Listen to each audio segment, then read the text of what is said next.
My name is Jeff Sherrar, and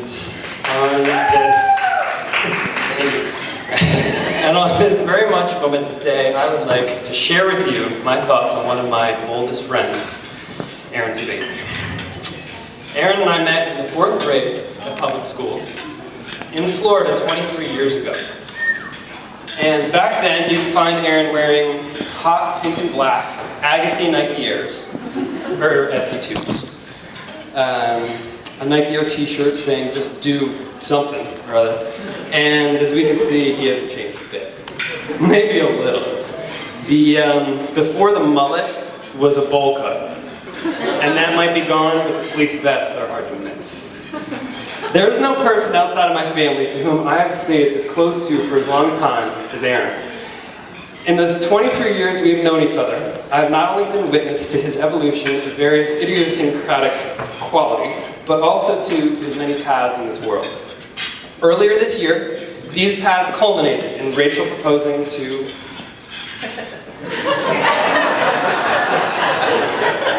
Pause. Earlier this year, these paths culminated in Aaron proposing to Rachel in Safad, Israel's holy city of air and wind. So Rachel, I thought that with all this prior knowledge of Aaron, how could I best be of service to you tonight on this momentous occasion? Of course, I thought I could help you answer the main question facing you as a new wife right now. Who is this guy I just married? And what was he like in his more formative years earlier on? And that's the Aaron I can shed a little light on for you. Let's go back to Sarasota, Florida, just over 20 years ago. And even though he was only 10 and I was 11, like many of the people here tonight, I met Aaron through a business transaction. It wasn't over land rights or future capital investments, but over micro machines. Those tiny toy cars not much bigger than man could find. We became friends soon after negotiating terms for his red Ferrari Testarossa Deluxe and my die-cast metal white Lamborghini Countach. Aaron and I hung out pretty much whenever one of our parents would give us a ride, and as I got to know him in those years, I learned early on that he had a quirky intensity to him and some very particular qualities. I would say, in my opinion, his strongest qualities then were his intellect, drive to succeed, and bold irreverence for convention and acceptance. And his love for the Weather Channel, eating pepperoni pizza Hot Pockets, and biking to the airport just to watch airplanes. I can tell you that from hanging out with him in those years, some of those qualities were better to have in a friend than others. When we were in school, Aaron always got straight A's. At the time, it seemed like this was a particularly rotten quality for my friend to have. It was like every report card Friday, we'd be always in the back of my parents' big white boat Florida car, and my mom would turn to me and say, "Jeff, getting B's is good too." Along with his intellect, his drive to succeed was relentless ever since I met him. In the 5th grade, there was a world map test where we had to accurately label at least 25 countries and capitals for 100%. Aaron took the test in the period before lunch, stayed through lunch, and got like a 280%. Just another day at the office for Aaron when he was 11. Just to be clear, Mr. Gifted did happen to have grown up with a world map on his shower curtain. And yes, for those that identify with my struggle, I proudly listed 32 labels and got 9 of them wrong for a B. Perhaps one of my favorite qualities of Aaron is his bold irreverence for convention and acceptance. He will state his belief, he will stake his claim, and he will go after it bold. Consider, if you will, the legend that Aaron received acceptances from all 5 top-notch boarding schools that he applied to, with essays describing how that even though Nintendo cheated, he would overcome. But maybe to really understand him is to know that in the 6th grade, Mr. Aaron Philip Bear Zubady announced that he was going to be known exclusively and from that day on as Phil. He was very serious about it all at 11 years old. Was it Phil Bear? Was it Phil Zubady?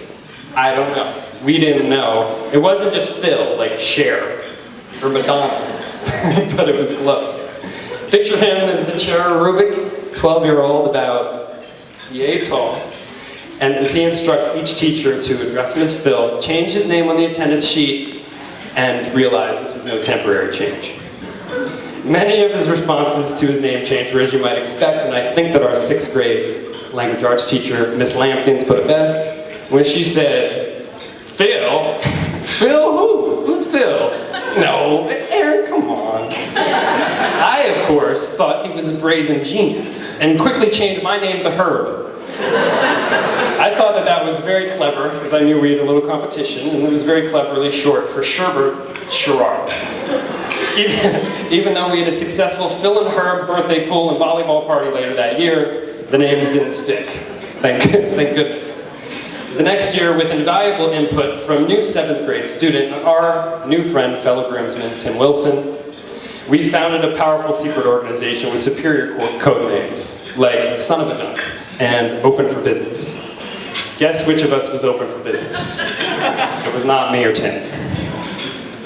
Yet even with his irreverence, drive, and intellect, I also always admire that Aaron is still willing to own up to his own weaknesses.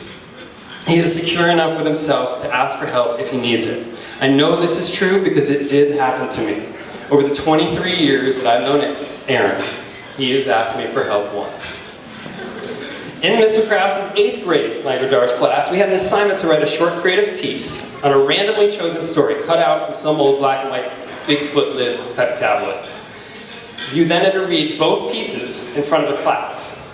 As sharp and confident as he was in pretty much all subjects, writing a non-analytical piece and then personally delivering it in front of 28 8th grade girls and boys was an experience that even Aaron shied away from. Particularly when he had no idea how to start writing about the story he ended up with, which detailed the exploits of a water skiing squirrel. So on the phone after school one afternoon, Aaron helped me with my math homework and I helped him with his water skiing squirrel story. And it was on this day that this magnate of business, this Stanford lecturer, this lover of all things aviation, this miracle of modern creation, asked me to read the water skiing squirrel story for him in front of class. And right here, just under 20 years since that afternoon in class, I speak again to you on behalf of Aaron. And although I place the pleasure of public speaking next to getting stung by a bee, there is no one I'd be happier to be speaking to you or to today. Rachel, each of these experiences decades ago are each a part of the path that has brought us here tonight, right now, and led Aaron to propose to you in the ancient city of Aaron.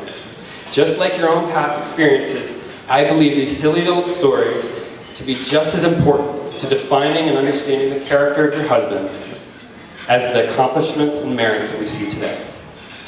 I repeat that this is a very much momentous day as my old friend marries Rachel, someone who is just as dynamic, compelling, and phenomenal as he is. So I would like to ask everyone to raise their glass for a toast 3 times. To Rachel, may you discover the most marvelous life with Aaron and your family.